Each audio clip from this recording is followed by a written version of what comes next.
성경에 근거가 없는데도 불구하고 어떤 철학자들의 사상을 빌려가지고 그런 어떤 논리를 만들어서 7, 9, 12 이런 천사들의 이름을 만들어가지고 천사를 숭배한다고 하든가 또 천사를 예배한다든가 또 뿐만 아니라 마리아는 하나님의 어머니라고 해서 하나님을 참 낳으신 어머니, 그리고 그 어머니는 죽지 아니하고 산채로 승천했다라고 하는 동정녀 마리아 교리가 하나의 그 예배의 대상이 된다든지, 이 성자들에게 그들을 통해서 예수님의 이름으로 아닌 성자들의 이름으로 기도가 되고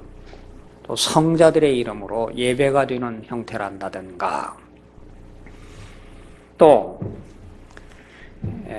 영세를 받으면은 인간이 가지고 있는 조상적부터 내려오는 원죄와 자기 자범죄가 원죄로 모든 영세로 말미암아 용서받게 된다든지, 1시간 전에 그 마켓에서 사온 빵과 포도주가 이 사제의 축복으로 말미암아 2000년 전에 예수님의 살과 피로 변화된다든가, 또 인간이 지은 죄를 우리 하나님이 이것이 죄다 말씀하셨던 그 하나님 앞에 용서를 받는 게 아니라 사제에게 죄를 고하고 사제가 죄를 없다고 선포를 하는 사죄권을 선포하면 죄가 용서받는다고 얘기를 한다든가, 또 살아생전에 전혀 예수를 믿지 않는 사람에게도 주교가 축복한 하나의 성유의 기름을 바르면 구원받을 수 있는 그런 믿음이 있다든지, 도무지 이런 것은 옛날뿐만 아니라 지금까지도 이것은 성경에서 근거한 신앙이 아니라 하나의 전혀 인간적인 산물일 뿐만이 아니라 이거는 전혀 우리 주님과도 상관이 없는 하나의 미신행위라고 하는 것을 지난주에 말씀을 드렸었습니다. 이런 미신행위에 대해서 그러면은 그런 미신행위를 주장하고 믿고 있는 사람들에게 전체 하나의 모든 물줄기가 따라갔었느냐? 결코 그렇지 않습니다. 이와 같은 그런 미신신앙에 대해서 아니요 하고 부정하는 사람들이 역사 속에서 소수의 물결이지만 끝이지 아니하고 지속되는 모습을 보게 됩니다.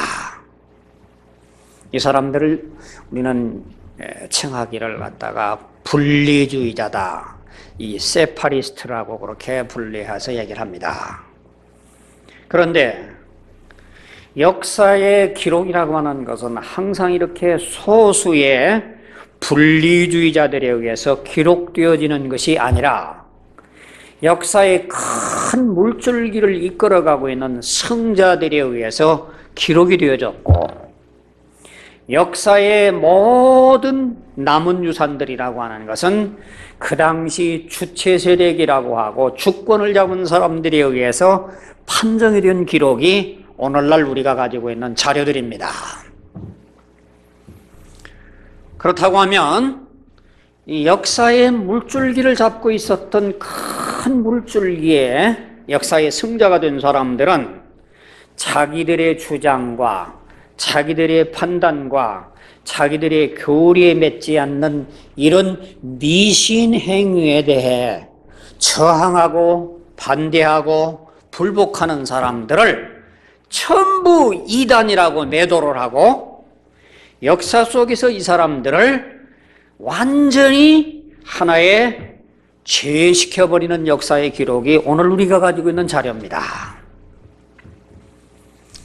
이들은 다들 순수한 신앙을 가지고 하늘나라에 가서 주님 품에 안식을 하고 있을 것이지만 오늘 이 세상의 모든 사람들은 성자들이 기록해 놓은 그 역사적인 단편들의 기록만 가지고 제가 수십 년 조사해 본 바에 한다고 하면 거의 모든 사람들이 이단이라고 정죄를 받았는데, 그 이단이라고 정죄받은 이유는 바로 이런 큰 주리를 이루고 있는 성자들이 자기들 판단, 자기들 기준, 자기들 교리에 맞지 않기 때문에 이단이라고 해놓았던 그 근거 위에 계속 이단이라고 기록이 되고 있다는 사실입니다. 저는 이런 사실을 보면서 우리가 한번 이렇게 우리 사는 모습을 한번 비교를 해볼 수가 있겠습니다. 오늘 대한민국은 2009년도 청와대 몇 사람하고 한나라당 몇 사람하고 민주당 몇 사람하고 이런 하나의 큰 10여 명의 모든 사람들이 하나의 지상에 나타나고 모든 사람들의 이름에 오르내리는 사람들이 대한민국을 이끌어가는 것처럼 보입니다. 그래서 그런 사람들이 역사 속에 기록이 되고 그런 사람들이 수많은 사람들이 회자되고 있는 것이 사실입니다. 그러나 대한민국이라고 하는 전체 역사가 과연 10여 명 또는 100여 명 되는 그 사람들에 의해서 대한민국이라고 하는 것이 이끌어져 가느냐? 그렇지는 않습니다. 저 시골 벽촌에서 또는 저 농어촌에서 이름도 없이 빛도 없이 아무도 알아주지 않지만은 순수하게 나라를 지켜나가며 애국하고 있는 숨은 애국자들이 얼마나 많이 있는가를 우리는 알지만 그들의 이름을 우리는 역사 속에 기억을 하지 못합니다. 역사는 항상 성자 쪽에서 기록이 되어지는 것이고 역사는 항상 모든 대중 속에서 주리를 이루는 사람들에 의해서 오늘날 흘러온 과거 역사를 우리는 보게 됩니다. 저는 이들의 모습을 바라보면서 이들이 전부가 이단이고 이들이 전부 무모한 그런 판단을 받고 그들이 희생이 됐는데 어떻게 이 사람들에 대한 명예를 회복시켜주며 어떻게 이 사람들에 대한 신앙이 빛이 드러나야 할 것인 건지 저는 이들에 대한 새로운 조명과 판단이 필요하다고 믿어지게 된 겁니다. 아마 제가 기록해 놓은 이 교회사 책은 지금 시중에 팔려져 있고 시중에 알려져 있는 모든 책들이 바로 이런 대중들이라는 사람들, 성자들이 기록해 놓은 모든 이단이라는 사람들을 신구약 성경의 판단 기준에 의해서 이들이야말로 순수한 신앙의 무리였다라고 하는 것을 증거한 책이 바로 이 책입니다. 굉장히 모험스러운 얘기입니다만은 이 책의 내용은 오늘날 전체 세상의 모든 책들 속에서 이단이다, 이들이야말로 가장 사악한 무리다라고 하는 사람들을 이들이야말로 신약 교회 사관에 의해서 신구약 성경의 판단에 의해서 우리가 볼 때 오히려 이단이라고 한 그 사람들이 이단이고 이단이라고 정죄받은 이들은 오히려 순수한 신약교회 성도들의 무리였다고 믿어지게 되는 겁니다. 그래서 저는 이 책에 그런 무리들을 한 10여 명에 있는 여러 명의 모든 사람들을 간헐적으로 끊겨진 그들 무리들을 역사 속에서 표시를 하고 그들에게 설명을 말씀을 드렸었습니다. 다시 말씀드린다면 이런 사람들에 대해서 오늘 우리가 보기에 이 사람들은 어떤 교리상으로 근본적인 차이가 있는 게 아니라는 얘기입니다. 이단이라고 하는 것은 이거는 기독교 진리와 근본적으로 다른 것을 이단이라고 해야 되는 건데 이 사람들은 기독교 진리와 근본적으로 다른 것이 아니라 그들이 주장하는 그런 교리와 좀 다른 견해를 가지고 있고 그들이 믿고 있는 것과 강조점이 달랐고 그들이 요구하는 것에 대해서 아니오라고 하고 신앙의 지조를 지키면서 그들에 호응하지 않는 소수의 세파리스트였다는 얘기입니다. 분리주의자였다는 얘기입니다. 이거는 분파주의자라고 하는 얘기하고 전혀 견해가 다르다는 얘기입니다. 이단은 기독교 진리와 근본적으로 배치되는 무리들이 아니었었습니다. 이들은 서로 상호 간에 이해를 하지 못한 어떤 이기심에 의해서 자기 욕망대로 되지 않는 사람을 정죄하거나 아니면은 정말 예수님의 사랑으로 그들을 호응하지 못하고 이들을 이단이라고 정죄된 사람들이 오늘날 우리에게 수많은 사람들에게 우리에게 소개되고 있습니다. 여러분, 이 시간에는 좀 여러분들에게 재미없을는지 모르겠습니다. 왜 그러냐고 하면 이들은 오늘날 우리들에게 별로 잘 알려져 있지도 않습니다. 이들은 세상 사람들이 별로 그렇게 잘 기억되는 사람들도 아닙니다. 하지만 우리 주님이 보실 때 분명히 이들의 신앙이야말로 가장 순수한 신앙이었고 성경에 맞는 신앙이었고 주님께서 인정한 성도들이라고 믿는 소신을 가지고 이분들을 여러분들을 한번 소개해 드려 보도록 하겠습니다. 첫째, 이 몬타누스파라고 하는 파를 소개해 드리려고 합니다. 이 몬타누스라고 하는 사람은 AD 170년경에 이분이 이교도였던 사람이었는데 성경 말씀을 듣고 성경 연구를 하다가 기독교로 개종한 사람이 몬타누스라고 하는 사람입니다. 그런데 이 사람은 기독교로 개종한 다음에 요한복음 14장에 예수님께서 약속된 보혜사 성령이 자기에게 임했다고 하는 것을 두드러지게 강조를 합니다. 하면서 이분은 뭐라고 얘기하느냐고 하면 주님이 예루살렘으로 다시 재림할 날이 너무도 임박해 있다. 그러기 까닭에 말세를 향한 우리 모든 성도들이 취해야 할 우리의 몸가짐이라고 하는 것은 교회를 일요일 날마다 왔다 갔다 하는 종교인으로 만족하지 말고 주님이 우리에게 요구한 성령의 요구를 충족시키는 성령의 지배받는 그런 인격 변화가 절대적으로 필요하다. 나는 이제 이 세상에서 아버지요, 아들이요, 약속하신 보혜사 성령의 감동을 받았던 그런 성령 보혜사의 종이다.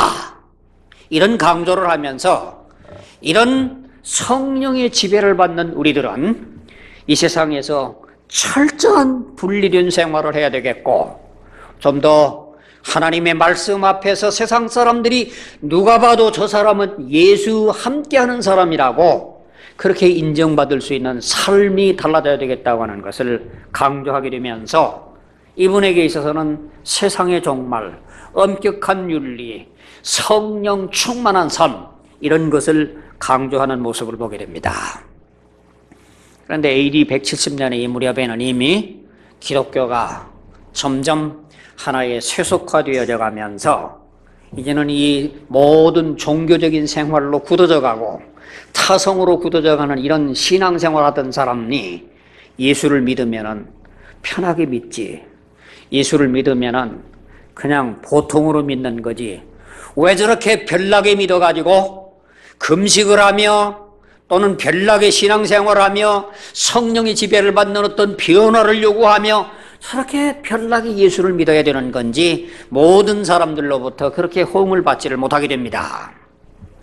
이분은 너무 철저한 하나의 엄격한 윤리를 강조하다가 보니까 금식과 순교를 지나치게 강조했다고 합니다.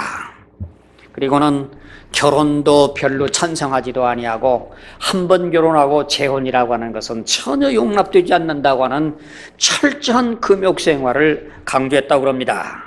그리고 보혜사 성령의 요구를 감당한 자들만이 신령한 자들이고 신령한 자들이 모여있는 곳이 교회고 신령한 자들이 모여있는 교회에 사죄의 축복이 흐르는 곳이라고 주장을 하게 되는 모습을 봅니다. 이런 성령 운동가들이 몬타누스 파역이 시작했는데 그런데 이렇게 독특하게 믿고 성령과 금식과 하나의 경건을 부르짖는 그런 독특한 신앙을 다른 주변에 있는 모든 사람들은 시기하고 별로 좋아하지를 않습니다. 그래서 172년경 부르기아 지방에서 주교들이 회의를 열어가지고 이 몬타누스라고 하는 사람은 자기가 하나님이라고 하는 주장을 했다. 여기 분명히 몬타누스는 뭐라냐면 하나님 아버지, 그의 아들 예수 그리스도, 그가 보내신 성령의 보내심을 받은 종이 나다. 이 말을 하나님이 보낸 나다라고 하는 말로 이 말을 확대해서 이거는 이단이다. 이런 말로 회의를 붙여가지고 몬타누스를 이단이라고 몰기를 시작을 합니다. 하지만은 이단이라고 몰려고 하는 것이 그의 말이 애매하게 돼서 정죄를 하려고 하는 모든 사람들에게 이 몬타누스는 이건 동방교회는 내 말도 들어보지 아니하고 어떤 부분적인 말을 가지고 이단으로 정죄한다고 하는 말은 이건 전혀 이거는 교회에서 사랑이 없는 일이다. 또 서방교회에다가 자기 입장을 한번 변호할 기회를 달라고 얘기를 하는데 이 서방교회에서는 동방교회에서 이단이라고 몰아가는 이 분위기 속에서 서방교회에서 당신을 받아준다고 하면 우리는 동서방교회의 화해를 깰 수가 있다. 그러니 우리는 못 받아주겠다. 거절을 합니다. 그래서 이 몬타누스라고 하는 사람은 동방교회에서부터 호응을 받지를 못하고 서방교회에서도 호응을 받지를 못하고 그러다 보니까 자연히 그 모든 교회들로부터 분리 생활하면서 독립교회 형태를 이끌어갈 수밖에 없게 됩니다. 그러니까 이제 이 모든 몬타누스라고 하는 사람은 점점 하나의 주류의 흐름 속에서 흘러가지 못하는 이 조직의 모습을 바라보고 이 사람은 분명히 이단했다라고 하는 판정을 하게 되고 모든 사람하고 이런 이단과 교제하는 사람들에게는 똑같은 이단이라고 하는 정죄를 하게 되는 그런 하나의 교회의 흐름이 지나게 하게 되는 모습을 보게 됩니다. 그런데 오늘 우리가 참 관심 깊게 생각해야 되려고 하는 것은 과연 이런 이단이라고 부르짖었던 그런 몬타니스트라고 하는 사람이 정말 성경에 명시되어 있는 그런 이단이었다고 한다고 하면 오늘 우리 교회 교부사 가운데서 우리 삼위일체 교리란다든가 또는 신구약 성경의 용어를 깨우쳐줬던 라틴 신학의 가장 대표적인 터툴리안이라고 하는 교부가 드디어 모든 그 시대에 있는 모든 주류 교리를 따르지 아니하고 이 몬타누스파에 가담을 합니다. 만약에 이 터툴리안이라고 하는 교부가 이 몬타누스라고 하는 사람들이 세상 사람들이 말하는 것처럼 그런 이단했다고 그런다고 하면 그런 학식이 있고 그는 오늘 우리들에게 얼마나 많은 공헌을 했는지 모릅니다. 지난번에 교부시대에 대해 말씀드린 것처럼 오늘 우리가 구약이니 신약이니 용어도 바로 이 터툴리안이 그가 만드는 용어입니다. 오늘 우리들에게 삼일체라고 하는 말도 그가 만든 용어입니다. 그래서 라틴 신학에서 큰 신학적으로 인정받은 그 터툴리안이라는 교부가 그 당시 교권주의에 흘러가고 있는 모든 일반 교회의 염증을 느끼고 정말 성령운동에 지배받는 이 몬타니스트야말로 오늘 우리가 제대로 된 신앙생활이라고 해서 거기서 몸담게 됩니다. 어떤 현상이 생기냐고 하면 터툴리안이라고 하는 사람은 당신이 그런 신학적인 공헌을 했지만 당신이 마지막에는 이단이라고 동서방 교회가 외면하고 있는 그런 종파에 가담했기 때문에 당신이라고 하는 사람에게는 하나의 교부로 인정할 수 없다고 하는 제명을 받고 그들을 모든 사람들에게서 소외를 받는 그런 서름도 가져오는 모습을 보게 됩니다. 여러분, 이런 하나의 몬타니스트라고 하는 사람들이 2세기 시작된 이런 사람들이 8세기까지 북아프리카에 있는 모든 사람들을 확대하면서 계속적으로 성령에 충만한 삶, 경건을 중심한 삶, 이 세상의 모든 사람들보다도 변화된 인격을 드러내는 삶, 오늘 우리들에게도 필요한 삶이 아닐까요? 오늘 우리들에게도 이런 신앙이 얼마나 우리에게 필요합니까? 교회는 수십 년씩 다녀도 인격의 변화가 없는 사람, 교회의 직분을 가지고 있어도 다른 사람들에게 내가 믿는 예수 그리스도를 제대로 증언할 수 없는 그런 하나의 현대인들. 여러분, 한때 저 유명한 그 존슨 대통령의 닉슨 대통령의 비서실장이었던 분이, 그분이 이 워터게이트에 연루돼 가지고 가서 그분이 하나의 유죄 판결을 받고 감옥 속에 들어가서 7년간 복역을 하다가 다시 나와서 이제는 변화된 하나의 생활을 하면서 전 미국에 다니면서 엄청난 복음을 전하는 유명한 분이 있습니다. 혹시 이름 기억하십니까? 그분이 방대한 책을 써가면서 그분이 2008년도 3월달 워싱턴 DC에 있는 큰 모임 가운데서 전국에 있는 수많은 목회자들이 모인 상에서 강연을 했던 강연 내용이 소개된 적이 있었습니다. 자기는 40여 년 동안 전 세계를 돌아다니면서 복음을 전하고 예수 그리스도의 복음을 전하는 것 가운데서 가장 중대한 위기가 뭐냐? 자기가 체험해 볼 때 가장 중대한 위기라고 하는 것은 다른 데 위기가 있는 게 아니라 교회 지도자들이 무식한 것이 위기라고 하는 얘기를 했습니다. 자기가 30년 동안 전국을 돌아다니면서 목사님들한테 삼위일체에 대해서 제대로 설명해 보십시오, 그렇게 질문을 했을 때 목사님들 가운데에서 삼위일체에 대한 설명을 하는 사람들이 10분의 1을 못 만났다는 겁니다. 교회 장로라고 하고 교회 중직을 갖고 있는 사람들이 이단이 왜 이단인지 설명을 해 보십시오 얘기를 해도 제대로 설명하는 사람을 한 사람을 못 만났다는 겁니다. 그래서 이분이 하는 얘기는 무슨 얘기냐고 하면, 내가 오늘날 이 교회 위기라고 하는 것은 다른 것의 위기가 아니라 이슬람이란다든지 세속주의란다든지 수많은 외국 세력, 외세 세력이 쳐들어올 때에 내가 믿는 신앙을 복음적으로 똑바로 설명하는 사람이 별로 없더라는 것이 이게 교회 위기라는 얘기를 하고, 제가 얼마나 통감하는 얘기인지 모르겠습니다.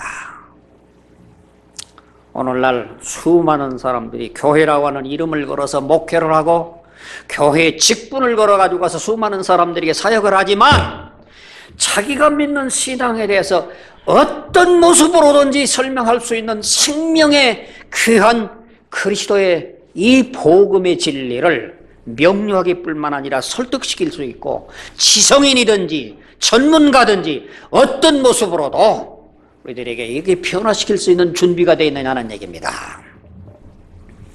다음에 설명하려고 하는 얘기겠습니다만은, 중세 종교개혁이 일어났을 때 기존 도미니크 수도회란다든지 프랜시스 수도회란다든지 어거스틴 수도회 말고 igna티우스 노열라라고 하는 사람이 스페인에서 제수잇 수도회라고 하는 걸 만들어내는데, 이 제수잇 수도회가 우리나라에 와서 만드는 공적이 서강대학을 만들었습니다. 그런데 이 제수잇 수도회는 적어도 수도사가 되기 위해서 14년 동안을 훈련을 받아야 하나의 회원이 됩니다. 여러분, 오늘날 교회 한 사람의 지도자를 만들기 위해서 그들에게 훈련받은 것은 얼마나 많은 훈련을 다양하게 받는지. 그래서 그 제수잇 수도에 저 유명한 마테오 리치라고 하는 사람은 중국에 가서 이 신부가 망원경을 만듭니다. 천문학의 박사입니다. 이 제수잇 수도자들이 남미에 가서 그 어떤 대적이라도 이겨냅니다. 적어도 교회 지도자라고 한다고 하면 어떤 지도자가 오든지 어떤 대적이 오든지 그들에게 성경만이 아닌 모든 부면에서 그들을 물리칠 수 있는 그런 내적인 준비가 되어야 되겠는데, 오늘날 교회가 그런 준비를 소홀히 하고 있는 이런 안타까운 모습을 바라봅니다. 저는 하나의 지성주의를 말하는 게 아닙니다.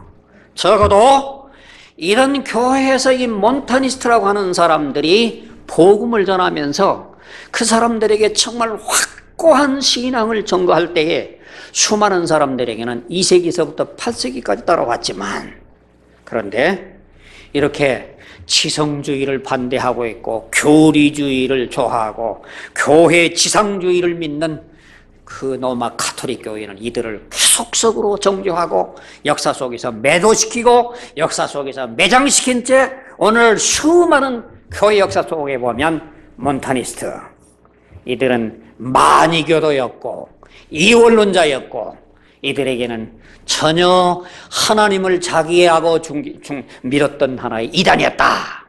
그렇게 기록해 놓은 것이 오늘 우리 주변의 역사 속에서 나타나는 한 증거를 보게 됩니다. 이런 사람들이 하나만 있는 게 아닙니다. 제가 거듭 말씀드립니다만 오늘은 이런 사람들만 소개하려고 합니다. 두 번째, 북아프리카라고 하는 곳이 한동안 가장 신학적으로 창궐했던 때입니다. 여러분, 우리가 이 세계 지도를 놓고 바라볼 때 예루살렘에서 중심했던, 그래서 안디옥과 이 아프리카에 있는 알렉산드리아, 이것이 번져가서 저 북아프리카에 있는 전체가 하나의 적어도 5세기, 6세기까지는 기독교의 핵심 세력이 됐던 것이 북아프리카 세력이었습니다.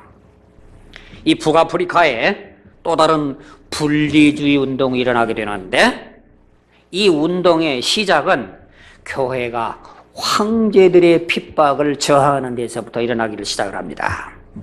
제가 지난 시간에 여러분에게 말씀드렸습니다마는 로마 제국이라고 하는 제국은 서쪽으로는 잉글랜드에서부터 동쪽으로는 파키스탄까지, 남쪽은 북아프리카의 전체로부터 저 독일의 일부까지 이게 로마 제국이라고 했습니다. 이 로마 제국 안에 AD 64년부터 250년 사이에는 적어도 국부적인 핍박이 일어났지만 250년 이후에 313년까지는 로마 제국 황제의 칙령에 의해서 예수 믿는다고 하는 이름만 들어도 핍박을 받는 그런 시대에 있었습니다. 그렇기 때문에 이런 AD 325년에 콘스탄틴 황제가 로마 제국에 안에 있는 모든 기독교 지도자들을 니케아에서 회의를 열었을 때에 거기에 모여온 사람들이 어떤 사람이냐 하면, 어떤 사람은 한눈이 빠진 사람, 어떤 사람은 한 다리가 잘려진 사람, 어떤 사람은 팔이 잘라진 사람. 왜 그래요?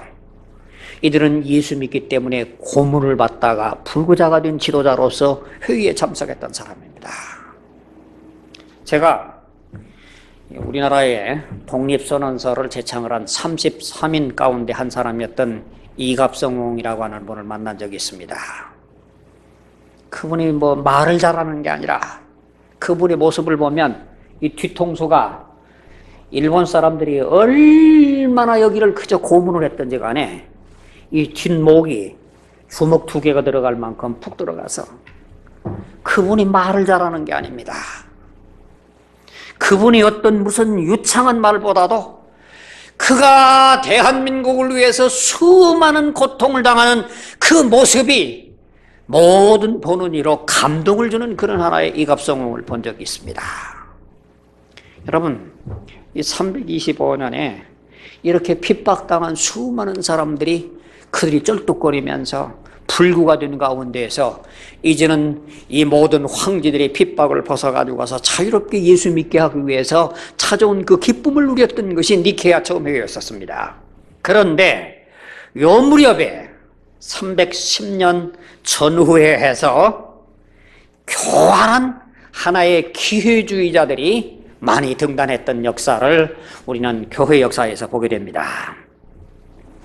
북아프리카의 칼타코에서 있는 일이었는데, 이때에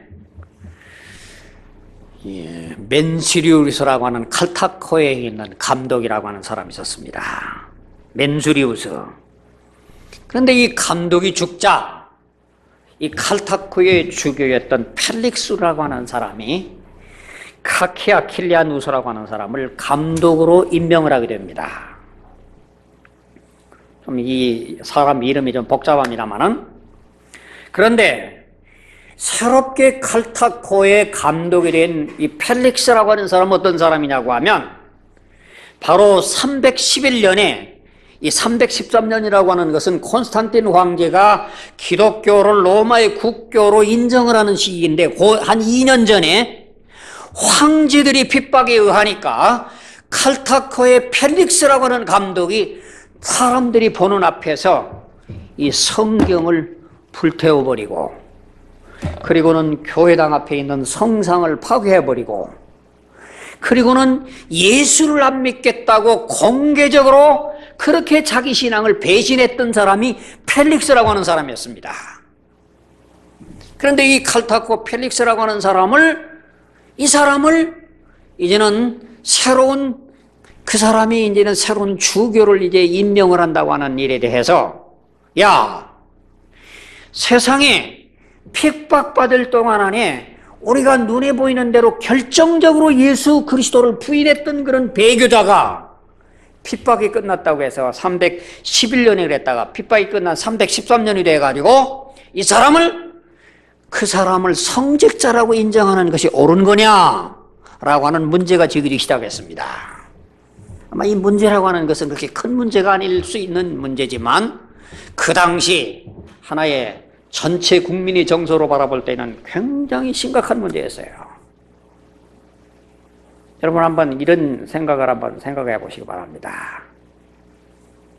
참 한동안 핍박 가운데에서 수많은 사람들은 순교를 행하면서라도 복음을 지켜 있는 사람이 있었는데, 그런데 배교했던 사람이 핍박 때는 배교를 했다가 기회가 타고나니까 여전히 또한 자기 행세를 하려고 하는 사람들을 보려고 하는 것이 감정적으로 용납이 안 됐을 겁니다.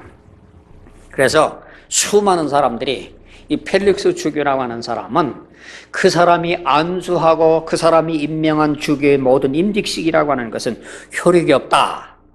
그래서 새로운 운동을 가지고서 펠릭스라고 하는 사람을 칼타코의 감독에 의해서 젖혀놓고 다른 사람을 세워야 된다. 이런 운동이 이 칼타코 시내에서 일어나게 됐었습니다.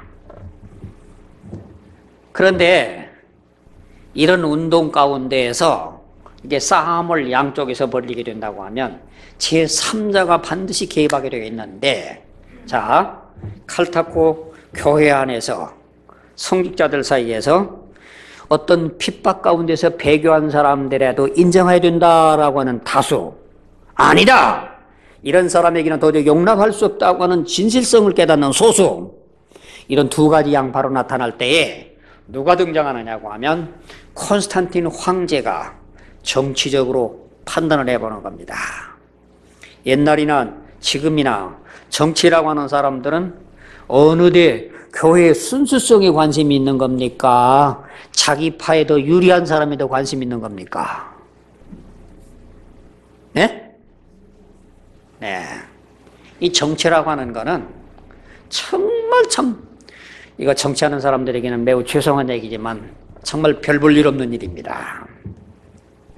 순수성이라고 하는 거는 전혀 생각하지 아니하고, 이 황제가 가만히 보아하니 교회가 배교해 가지고 와서 그 사람이 한동안 핍박 가운데서 했다가도 이 사람이 다시 돌아섰으면 이 사람 그냥 인정해 줘야 되는 게 아닌가 하는 생각을 하고, 황제가 이 문제 개입해 가지고 이 문제 개입해서 펠릭스라고 하는 사람을 인정하게 되고, 여기에 대해서 더 점점 여기다가 협력을 해줍니다. 그러니까 이 칼타코라고 하는 북아프리카에서는 로마 제국이 자기들에게 개입하는 것도 가뜩이나 불쾌한데, 황제라고 하는 사람이 교회의 신성한 문제까지 개입한다고 해서 여기서 일어난 운동이 소위 도나티스트라고 하는 운동입니다. 여러분, 이 운동은 기억해 둘 만한 일입니다. 도나티스트라고 하는 운동이에요. 그래서 이 도나티스트라고 하는 사람은 콘스탄틴 황제가 있는 교회의 무조건적인 통일 정책에 반발을 걸고, 우리는 순수한 복음을 내걸고 분리주의자의 길을 걸어가게 됩니다. 그러니까 황제는 계속 탄압을 하게 되니까 이들은 북아프리카 칼타고에서 떠나서 점점 산속으로 분리주의 신앙을 지켜나가기를 시작을 합니다. 이 사람들에게 신학적으로 문제 있는 것이 아니었습니다. 이 사람들에게는 황제가 교권에 개입하는 거란다든지 황제가 이런 모든 일에 간섭하는 것 자체도 싫을 뿐만이 아니라 핵심은 뭐냐고 하면 성리적 문제 가운데서 정말 이게 과거에 변절한 사람들이 의식을 베푸는 그런 어떤 성리라고 하는 것이 그것이 효력이 있느냐 없느냐라고 하는 이런 문제까지로 고집을 하면서 이게 세월이 흐르면서 100여 년 동안이나 계속이 됩니다. 그런데 죄 지은 성직자가 베풀었던 성리는 효력이 있느냐 없느냐라고 하는 논쟁은 드디어 역사 속에서 저 유명한 도나티스트하고 어거스틴이라고 하는, 여러분 어거스틴은 다 알죠?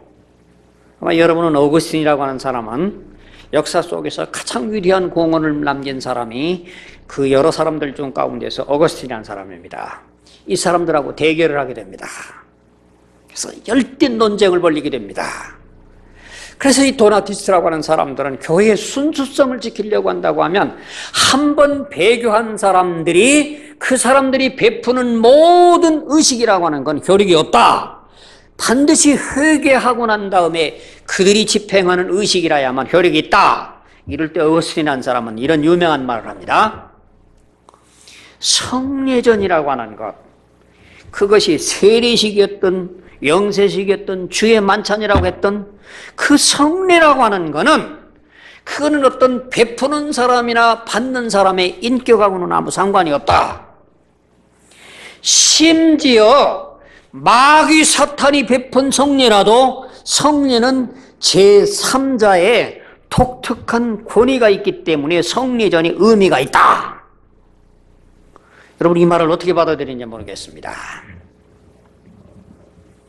여러분 우리가 베풀 수 있는 교회 안에서 성례전이라고 얘기하고 오늘 의식이라고 얘기하는 주의 만찬이란다든지 오늘 또는 침례식이란다든지 오늘 우리의 세례식이란다든지 이 모든 거는 성령으로 거듭난 사람이 내가 주님이 나의 주님이라고 성령에 의해서 고백한 사람에게 성령에 의해서 주는 분명히 인격이 가미되는 것이 이게 성리의 의미가 있는 겁니다. 여러분 아멘 아닙니까? 세상에 마귀가 사탄 마귀가 예수 하나님 성령의 이름에 그런 이름으로 주는 성례라고 하는 것은 객관적인 의미가 있다는 얘기는 이건 이단 같은 얘기입니다. 이거 어스틴 얘기가. 이런 신앙 때문에 어떤 신앙이 우리들이 가져오느냐고 하면 세례 베풀면 그 세례로 말미암아 원죄와 자범죄가 용서받는다고 하는 교리가 만들어지게 되는 겁니다. 여러분 이 성례라고 하는 건 뭐냐고 하면 어디까지나 이 성례라고 하는 거는 성령으로 거듭난 인격이 있는 사람이어야 됩니다. 거듭나지 않는 사람이 베푸는 게 아니라 또 거듭난 사람이 거듭난 사람을 향해서 그가 성령으로 고백한 사람에게 성령의 감동으로 주는 것이 하나의 의식입니다. 그런데 이 도나티스트와 이 어거스틴과의 논쟁 가운데에서 무슨 논쟁이냐고 하면 이런 논쟁을 했다는 얘기입니다. 이런 성례라고 하는 것은 본인의 인격과 받는 사람의 인격과는 아무 상관이 없이 성부, 성자, 성령의 이름을 가지고 가서 주기만 하면 그 성리전 자체가 객관적인 효력이 있다. 이게 멋있는 얘기 같은데 이런 주장을 하는데 이 싸움이 드디어 벌어지게 돼가지고 가서 도나티스트와 어거스틴과 굉장한 싸움이 벌어졌는데 이 도나티스트는 어떤 사람이냐고 하면 완전히 소외받는 사람이고 어거스틴은 어떤 사람이냐고 하면 그 당시 황제의 뒷바라지를 받고 있는 국교의 뒷받침을 받는 사람입니다. 이 싸움이 누가 이기겠습니까? 여러분 황제의 뒷바라지를 받는 어거스틴이라는 사람이 어떤 신학의 진리와는 상관이 없이 황제권에 의해 가지고 가서 승리를 하게 됩니다. 그러니까 이 어거스틴이라고 하는 사람은 도나티스트를 전멸운동을 벌이기 시작을 합니다. 그 자기 힘으로 아니라 국가의 권력의 힘을 가지고 칼의 힘을 가지고 가서, 그래서 이 사람들을 깡그리 하나의 강제로 진압하려고 하는 이런 사람들이 교회 역사 속에는 성 어거스틴이라고 하는 이름으로 전래되고 있다는 얘기입니다. 여러분, 오늘 우리는 참 이런 참 기가 막힌 역사 속의 모습을 바라보면서 이들이 7세기에 640~50년대에 북아프리카가 이슬람에 의해서 완전히 점령을 당했는데, 그 점령을 당한 그곳에는 그곳에 어거스틴이 세웠던 그 모든 국가 교회도 사라져버렸고, 산 쪽에서 깊숙이 운동을 했던 도나티스도 사라져버렸고, 역사 속에서는 뭔만이 남았냐고 하면 도나티스트라고 하는 사람은 이원론자요 마니교여되었고, 이 사람들은 예수 그리스도의 속성을 부정하는, 그리스도의 대속의 속성을 부인한 이단이었다. 어거스틴이 기록한 그 기록만이 남아져 있어가지고 도나티스트는 이단이었다라고 하는 기록이 오늘날 전 세계 모든 역사 속에서 지금까지 지속이 되고 있다는 얘기입니다. 제가 이 말을 하면서 정말 하나님 앞에서 기쁨이 있는 것은, 이 세상 사람들은 이 역사 속에서 기록해놓은 사건만 가지고서 모든 판단을 하지만, 내 말을 듣고 있는 저 하늘에 가 있는 도나티스트들은 그래, 너가 내 속을 알아주느니 정말 기쁘다라고 하는 그들의 모습을 나는 보게 됩니다. 여러분, 이게 역사라고 하는 이름 가지고 오늘 우리의 모든 기록되어진 것들이 오늘날 역사 속에서 존재하고 있는 그런 모습들이라는 얘기입니다. 계속해서 이런 얘기합니다. 그 다음에 이 프리스킬리안이라고 하는 사람들을 또 소개를 하려고 합니다. 이 프리스킬리안이라는 사람은 스페인 사람이었는데, 처음에는 비기독교였지만은 성경을 연구하다가 개종을 하는 사람입니다. 참 놀라운 사실은요, 오늘 종교개혁을 일으켰던 이런 루터라고 하는 사람도 그렇고, 수많은 사람들이 제대로 예수를 믿게 되는 사람들의 동기부여는 어디냐면 성경입니다. 성경 읽고 성경 연구하다가 그 성경을 통해서 계시 주는 성령의 감동을 받고 뒤집어지는 모습을 보게 됩니다. 여러분, 참 이 하나님의 생명의 말씀이라고 하는 것이 꼭 강단에서만 있는 게 아니라, 제가 어떤 유명한 목사님을 알고 있는 분인데, 이분이 목사가 되기 전에는 아주 열심히 있는 불교도였어요. 불교도였는데 고시 공부를 하기 위해 가지고 절에 가서 고시 공부를 하는 사람입니다. 그런데 절에 가서 고시 공부를, 따분한 공부를 하려고 보다 보니까 졸려 죽겠어요. 그런데 이 졸음을 끼칠 수 있는 유일한 방법이, 옛날에는 모든 KBS 원투란다든지 EBS도 없고, 유일하게 있었던 게 뭐냐면 극동방송이라고 하는 이 방송, 아시아 방송이 밤 12시 넘어서 대북 방송을 하고 있었어요. 그러니까 저 중공에다가 보낸다거나 또는 저쪽 러시아에다 보내거나. 그러니까 이분이 불교도에서 절간에 가서 고시 공부를 하면서도 잠이 오니까 그 잠이 안 오기 위해 가지고 가서 그 극동방송을 실치만은 틀어놓고 극동방송을 들었어요. 그런데 이게 말도 아닌 설교를 하는 겁니다, 이게. 극동방송을 들어보니까 이게 말도 아닌 설교라는 거예요. 그래서 듣다가 꺼버리고. 하지만은 이거 도저히 졸림을 이길 수 있는 방법이라고 하는 그 방법밖에 없어요. 그런데 드디어 방송에서 한마디가 귀에 들려옵니다. 두 마디가 귀에 들려옵니다. 세 마디가 귀에가 들려옵니다. 근데 이 목사님이 드디어 극동방송, 아무도 설교해 주지 않는데 방송 설교를 듣다가 이분이 고시공부 팽개치고 목사가 된 사람이 있습니다. 하나님의 말씀은 이렇게 위력이 있는데, 오늘 여기 프리스킬리안이라고 하는 사람도 이 스페인 사람으로 성경 연구하다가 기독교를 개종을 하게 됩니다. 근데 이분이 너무 학식이 많기 때문에 얼마나 화술이 많고 폭넓은 지식에 의해서 수많은 사람들에게 많은 감동을 주는데 이분이 뭘 물어봐도 대답 못하는 게 없어요. 어떻게 모든 걸 잘하는지. 그저 뭐 성경과 역사만 하는 게 아니라 세상 상식으로부터 시작해서 문화에 대한 모든 문제를 너무 많이 아니까 세상 사람들은 요거는 영지주의자다. 너무 잘 알아도 문제에서는 영지주의자다. 그렇게 오해를 받을 정도로. 그런데 이분은 뭐라고 그러냐고 하면 그 수많은 지식을 가지고 성령이 내재하는 삶과 인격의 변화가 눈에 볼 수 있어야 된다. 예수님이 내 가슴 속에 와 계신다고 하면 예수님이 내 속에 움직이는 것을 다른 분이 느끼게 해야 되는 건데 예수님이 내 속에 들어왔다고 하면서도 말이나 시간 소모나 물건이나 이거는 세상 사람과 똑같이 한다고 하는 것은 예수님이 내 안에 머무른다라고 하는 말이 이거는 현찮은 말이다. 그러므로 내가 정말 예수님이 내 안에 머물러 계신다고 하는 걸 세상 사람 느끼게 하려고 하면 말과 시간과 모든 물질과 이게 전체가 정말 예수 믿는 냄새가 나는 것 같고 예수 믿는 사람의 모습이 보여야 된다 이렇게 강조를 하니까 모든 사람이 이분의 말을 감동을 받아가지고 이분이 스페인에 있는 아빌라의 감독으로 초대를 받습니다.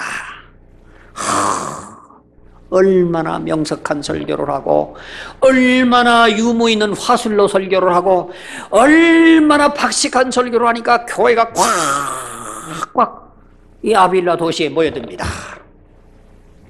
그런데 항상 목회를 못하는 사람들이 잘하는 사람들 배가 아프고 시기하기 마련이거든요.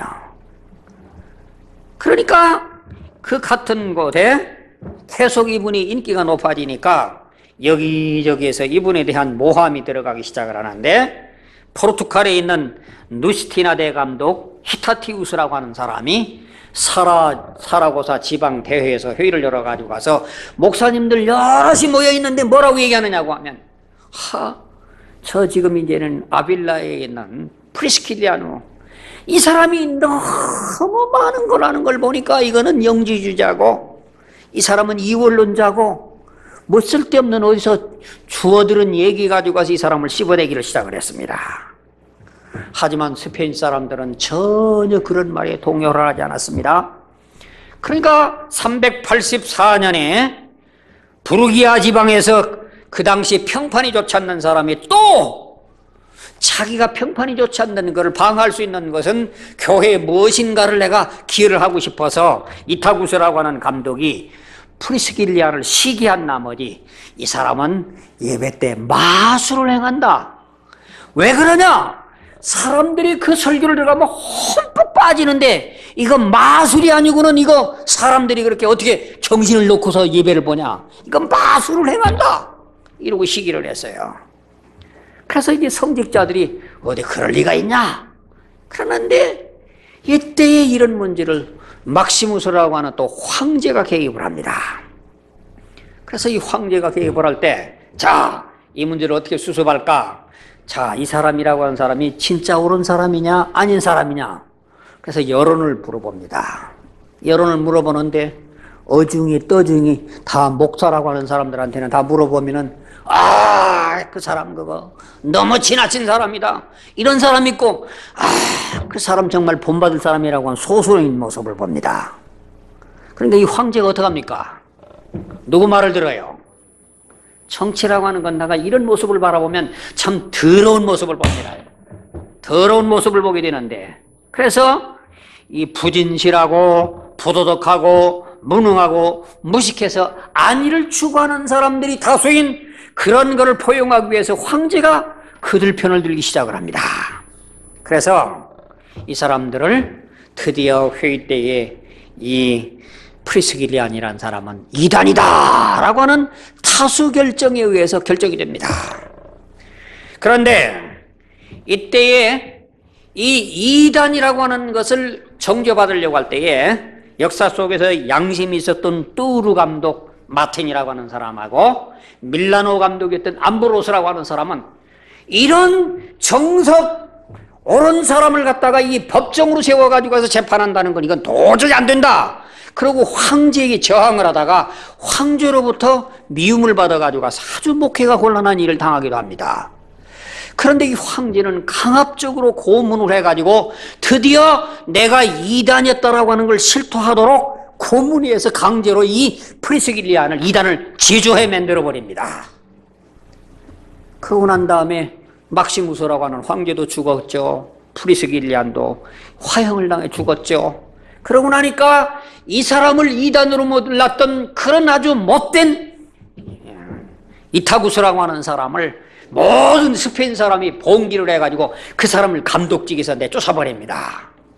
그리고는 이 프리스길리안을 계속적으로 추구하는 사람들이 계속 이 스페인에다가 순교자로 모시고 난 다음에 이 사람이 황제에 의해서 강제로 고문에 의해서 자백을 받았으니 이 사람을 다시 재판을 열어달라. 그래서 회의에 재판을 열었는데 이 로마 카톨릭 교회에서는 어떻게 하냐고 하면 재판을 열어봐서 내용을 보니까 그 사람이 믿는 게 신앙은 진짜는 진짜였지만 우리 신앙의 선배들이 이단이라고 결정해놓은 그 회의를 번복할 수 없다. 그래가지고 또 이단이라고 만들어 놓고 또 100년 후에 다시 이 사람을 이 사람을 한 나라의 회의에다가 내놔도 앞에 한 모든 사람들이 이단이라고 하는 거를 이거를 다시 뒤집는 것은 역사를 역순환하는 거다. 그러니까 그대로 두자. 그래가지고 이단이라고 하는 걸로 프리스길리안이라는 사람이 기록이 돼가지고 오늘날 역사 속에서 바라보면 이런 엄청난 비극들의 역사가 숨은 역사가 지금도 계속적으로 이어진 역사를 우리는 기독교 역사에서 보고 있는 모습을 보게 됩니다. 여러분, 오늘 우리는 이런 불행한 과거 역사를 바라보면서 오늘도 이런 역사가 되풀이되고 있는 이런 모습 속에서 우리가 믿어야 할 것은 누구를 바라보고 믿어야 하냐고 하면 주님 바라보고 믿는 그런 신앙으로 다시 한번 위로를 받으시고 이런 분들을 위해서 여러분들 기도해 주시고 신약 교회 보수주의자로서 의롭게 살아간 저들을 위해서 위로해 줄 수 있는 그런 마음이 여러분에게 생기기를 바랍니다. 감사합니다.